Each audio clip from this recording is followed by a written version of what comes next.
বিশাখাপত্তনম থেকে আন্তর্জাতিক fleet review celebrate করার পর ইরানের যুদ্ধজাহাজ আইরিস ডেনা ইরানে ফিরে যাচ্ছিল।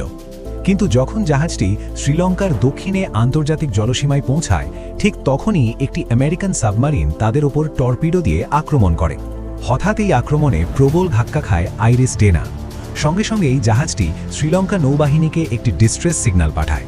কিন্তু শ্রীলঙ্কা নৌবাহিনীর হেলিকপ্টার সাহায্যের জন্য পৌঁছানোর আগেই অনেক দেরি হয়ে যায়। জাহাজে থাকা প্রায় 180 জনের মধ্যে প্রায় 80 জনের মৃত্যু হয়। এই ঘটনাটি আবারও দেখিয়ে দিল যে পৃথিবী ধীরে ধীরে বড় একটি যুদ্ধের দিকে ঠেলে দেওয়া হচ্ছে। কারণ এর আগে এমন একটি ঘটনা ঘটেছিল 1944 সালে দ্বিতীয় বিশ্বযুদ্ধের সময়, যখন আমেরিকা জাপানের নৌবাহিনীকে টার্গেট করেছিল।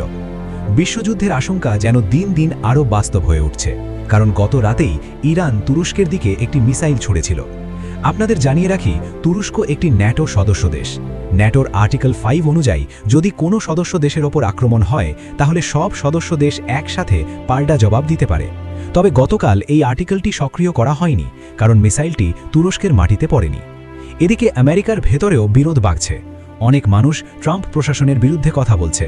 এমনকি একজন মার্কিন সৈন্য প্রকাশ্যে বলেছে, আমরা ইসরায়েলের জন্য এই যুদ্ধ লড়তে চাই না। অন্যদিকে ইরানেও এখন স্পষ্টভাবে সিদ্ধান্ত নেওয়ার মতো কোনো শক্ত নেতৃত্ব নেই। এর ফলে পরিস্থিতি আরও অনিয়ন্ত্রিত হয়ে উঠছে।